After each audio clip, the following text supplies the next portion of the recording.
Assalamualaikum warahmatullahi wabarakatuh. Perkenalkan kami dari kelompok 6 dengan saya Aditya Yudhistira dan rekan saya Muhammad Kasim Arsadin akan mempresentasikan proposal proyek kelas dengan judul Analisis Inovasi Teknologi pada Proses Elektrifikasi Dewatering Pump untuk Operasional Pertambangan pada PT XYZ. Dosen pengampu mata kuliah Manajemen Teknologi dan Inovasi yaitu Dr. Insinyur Tatang A. Taufik MSc IPU dan Dr. Insinyur Ninik Fajar Puspita MN. Kami akan mempresentasikan yang isinya adalah bab 1 sampai bab 3 yang yaitu pendahuluan, dasar teori, dan metodologi penelitian. Pada bab pendahuluan berisi latar belakang, rumusan masalah, tujuan dan manfaat penelitian, lalu objek penelitian. Latar belakang yaitu pada proses penambangan dari proses pengeboran, land clearing, pengangkutan OB, penambangan batu bara, pemecahan batu bara, pengangkutan batu bara, dan sampai ke tongkang atau customer. Dari semua kegiatan tersebut, eh, salah satu proses yang paling besar biaya operasional dan merupakan penggunaan energi paling besar adalah pada proses penambangan. Dalam proses penambangan batu bara tersebut, ada kegiatan bernama dewatering. Dewatering adalah proses pengurangan level air di dalam tambang yang dilakukan untuk mencegah terjadinya banjir dan mengurangi dampak lingkungan seperti pengurangan kualitas air dan penurunan stabilitas lereng, berdasarkan Simpson dan kawan-kawan. Lalu selain itu, di dalam proses dewatering saat ini, PT XYZ menggunakan mesin dengan tenaga solar atau engine diesel, di mana hal tersebut sangat dipengaruhi oleh harga solar. Sedangkan harga solar saat ini tidak stabil, sehingga perusahaan kesulitan menentukan budget. Lalu perusahaan ingin meningkatkan produktivitas dan efisiensi operasi dengan menggunakan elektrifikasi pompa ini. Karena dengan elektrifikasi pompa, maka energi yang digunakan adalah energi yang dikeluarkan. Lalu ke kepatuhan lingkungan dalam hal ini perusahaan ingin mematuhi peraturan lingkungan utamanya dalam hal gas rumah kaca dan limbah B3. Hal ini tercermin pada target perusahaan yang menargetkan pada tahun 2023 mendapatkan target proper mass untuk mendapatkan proper mass. Lalu perusahaan juga berkomitmen dalam hal konservasi energi. Di sini konservasi energi juga akan berdampak ke lingkungan yang nantinya juga akan berdampak ke keuangan perusahaan karena dengan menghemat energi akan menghemat keuangan perusahaan juga. Rumusan masalah dari proyek kelas kami adalah yang pertama, bagaimana BMC dari PT XYZ khususnya pada proses penambangan. Lalu seberapa siap teknologi elektrifikasi pompa dewatering dalam hal ini TRL dan kesiapan user untuk diimplementasikan. Selanjutnya, bagaimana road mapping inovasi diaplikasikan dalam proses pengembangan teknologi elektrifikasi pompa dewatering untuk operasional pertambangan pada PT XYZ. Tujuan dari proyek kelas ini adalah mengidentifikasi bisnis model kanvas dari PT XYZ khususnya dalam proses penambangan, lalu mengevaluasi seberapa siap teknologi elektrifikasi pompa dewatering dalam hal ini TRL dan kesiapan user untuk diimplementasikan pada operasional. Lalu yang terakhir adalah menentukan road mapping inovasi pada proses dewatering untuk operasional pertambangan pada PT XYZ. Manfaat penelitian ini adalah mengidentifikasi BMC khususnya dalam proses penambangan akan memberikan manfaat dalam memahami model bisnis perusahaan dan memperoleh informasi tentang kekuatan dan kelemahan bisnis. Lalu mengevaluasi seberapa siap teknologi elektrifikasi pompa dalam hal ini TRL dan kesiapan user atau TAM untuk diimplementasikan pada operasional PT XYZ sehingga akan memberikan manfaat dalam menentukan apakah teknologi tersebut layak untuk diterapkan pada operasional perusahaan. Yang ketiga adalah menentukan road mapping inovasi pada proses dewatering untuk operasional pertambangan akan memberikan manfaat dalam memperoleh pandangan jangka panjang tentang pengembangan teknologi untuk perusahaan. Objek penelitian ini pada PT XYZ merupakan perusahaan tambang batu bara yang berdiri sejak tahun 1981 yang bidang usaha dalam bidang pertambangan batu bara dan memiliki lokasi di area Kalimantan Selatan. Objek penelitian selanjutnya adalah electric dewatering pump, yaitu sebuah produk mesin pompa dewatering yang menggunakan sumber tenaga listrik. Produk secara resmi dikomersilkan pada tahun 2011. Headquarter perusahaan berada di Australia. Lalu produk tersebut berfungsi untuk menyelesaikan masalah terkait sumber energi yang sebelumnya menggunakan solar dapat digantikan dari dengan energi listrik dari pembangkit listrik langsung. Lalu selanjutnya kami akan menjelaskan dasar teori. Yang pertama, mind the watering. Pada mind the watering adalah proses pengurangan level air di dalam tambang yang dilakukan untuk mencegah terjadinya banjir dan mengurangi dampak lingkungan, seperti penurunan kualitas air dan penurunan stabilitas lereng, menurut Simpson dan rekan-rekan. Lalu, proses watering pada tambang dapat dilakukan dengan beberapa metode, seperti penggunaan pompa, pengeboran sumur, dan penurunan level air dengan menggunakan sumber air buangan, menurut Benzazowa dan rekan-rekan.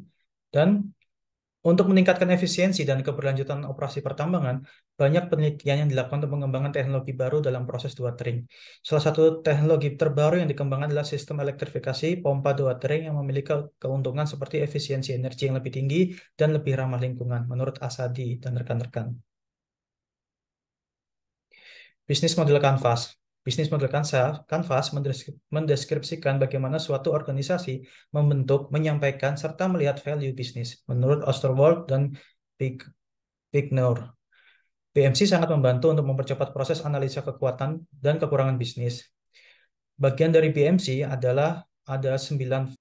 Berikut adalah BMC yang sudah kami coba buat, di mana key partnersnya adalah pemerintah Indonesia, kontraktor, supplier berat, perusahaan logistik, key activitiesnya, proses penambangan batu bara, pengangkutan, pengolahan, peningkatan produktivitas dan kepatuhan terhadap lingkungan, key resource-nya, lokasi tambang dengan cadangan yang besar, alat berat dan mesin, tenaga yang terampil, sumber daya teknologi, license dan permit, value proposition-nya, produk batu bara yang berkualitas, pemenuhan kebutuhan energi yang ramah lingkungan, penawaran harga yang fleksibel dan kompetitif, dan pemenuhan standar kualitas keselamatan yang tinggi. Customer relationship-nya membangun hubungan yang baik dengan pelanggan, memberikan layanan yang terbaik kepada pelanggan.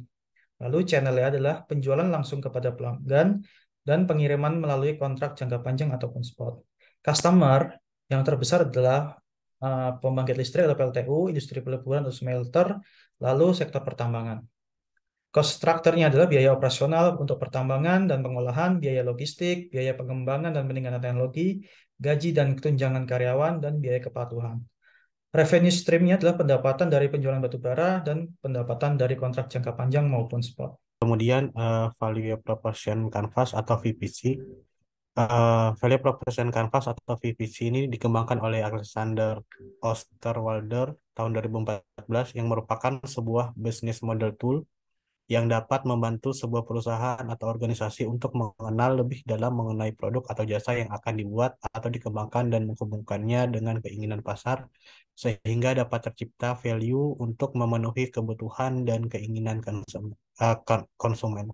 Kalau kita lihat di sini ada proposition dan juga client profile, di mana kanvas ini dikembangkan oleh Osterwalder tahun 2014.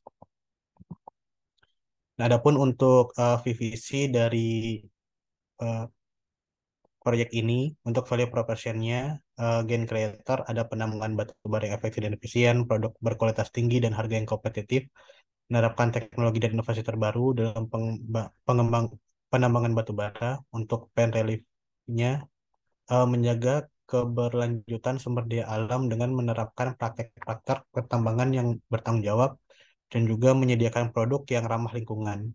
Untuk produk and services-nya, elektrifikasi dewatering pump pada operasional pertambangan. Kemudian ada produk batu bara berkualitas tinggi seperti bituminous coal dan eco coal. Untuk klien profilnya, untuk gainnya sendiri ada produk berkualitas tinggi yang dengan harga yang kompetitif, penambangan yang efisien untuk memastikan kualitas dan harga yang terbaik. Kemudian ada produk ramah lingkungan yang dapat memenuhi kebutuhan energi yang lebih bersih. Untuk pennya ada ketidakpastian harga dari eh, ketersediaan batu bara di pasar global. Kemudian ada teknologi dan inovasi dalam industri pertambangan batu bara yang kurang berkembang. Untuk job to bidangnya ada eksplorasi pertambangan, pembersihan lahan, pemboran lapisan tanah, dan juga penambangan batu bara. Untuk tingkat kesiapan teknologi, di sini kita menggunakan TRL meter ya.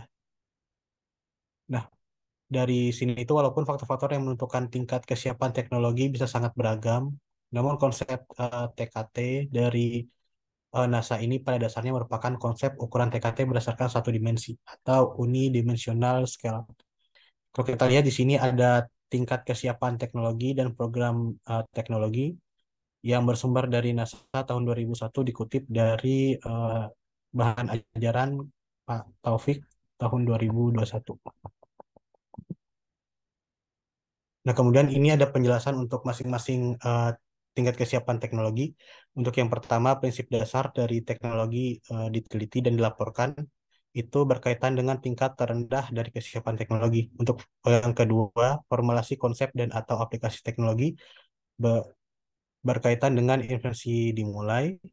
Untuk pembuktian konsep atau proof of concept, fungsi dan atau karakteristik penting secara analitis dan eksperimental berkaitan dengan riset atau penelitian dan pengembangan secara aktif dimulai.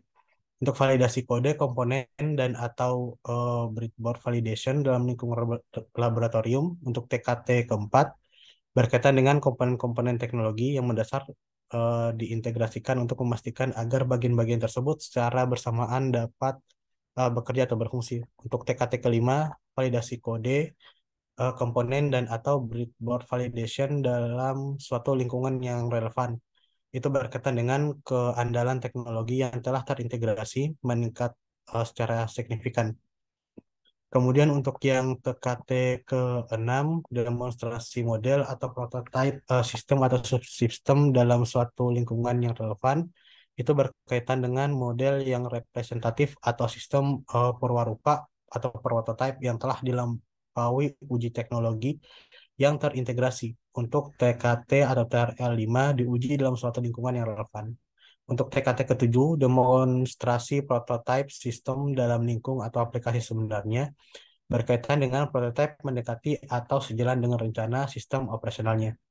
Untuk TKT ke-8, sistem telah lengkap dan memenuhi syarat melalui pengujian dan demonstrasi dan dalam lingkungan atau aplikasi sebenarnya itu berkaitan dengan teknologi telah terbukti bekerja atau berfungsi dalam bentuk akhirnya dan dalam kondisi sebagaimana yang diharapkan. Untuk TKT ke-9 sendiri atau sistem benar-benar teruji atau terbukti melalui keberhasilan pengoperasian itu berkaitan dengan aplikasi atau penerapan teknologi secara nyata dalam bentuk akhirnya dan di bawah kondisi yang dimaksudkan atau direncanakan sebagaimana dalam pengujian dan evaluasi operasional. Teknologi Acceptance Model atau TAM, menurut Davis tahun 1989, TAM adalah sebuah model yang digunakan untuk menjelaskan perilaku pengguna teknologi. Nah, model ini memandang bahwa adopsi teknologi didorong oleh dua faktor utama, yaitu persepsi penggunaan terhadap kemudahan penggunaan dan kegunaan teknologi. Salah satu studi mengaplikasikan TAM pada konteks teknologi informasi adalah penelitian oleh Van Cates dan Davis tahun 2000 yang meneliti adopsi teknologi informasi oleh pengguna akhir. Hasil studi mereka menunjukkan bahwa persepsi pengguna tentang kemudahan penggunaan dan kegunaan teknologi memiliki pengaruh langsung pada perilaku penggunaan teknologi. Nah, pada penelitian ini kita menggunakan TAM 2. Jika kita lihat di sini TAM 2 berbentuk seperti ini yang dikenalkan oleh Van Cates dan Davis tahun 2000. Kemudian untuk pemeta rencanaan teknologi atau road mapping, rangkaian proses perencanaan dan konteks tematik bidang dan atau lingkup kerja organisasi tentu yang didorong oleh proyeksi kebutuhan-kebutuhan atas kondisi di masa datang yang dinilai sangat penting atau menentukan. Nah, pemeta rencanaan teknologi perlu dapat menjawab apa, bagaimana, oleh siapa, dan kapan langkah pengembangan atau peningkatan kesiapan teknologi dan pemanfaatan teknologi sebaiknya dilakukan. Kita lihat di sini ini adalah ilustrasi yang bersumber dari PAL tahun 2002 mengenai pemeta rencanaan teknologi. Nah, kemudian untuk teknik pengambilan sampel, di sini kita menggunakan satu teknik yaitu probability sampling, di mana teknik sampling ini memberikan kemungkinan yang sama pada setiap individu untuk dipilih sebagai sampel. Untuk penentuan ukuran sampel, di sini kita menggunakan rumus Slovin, di mana rumus ini cukup mudah untuk kita gunakan dan interpretasikan, di mana hanya membutuhkan ukuran populasi dan juga tingkat error yang kita sepakati. Kemudian untuk metodologi penelitian, terdiri dari flow penelitian dan juga schedule penelitian.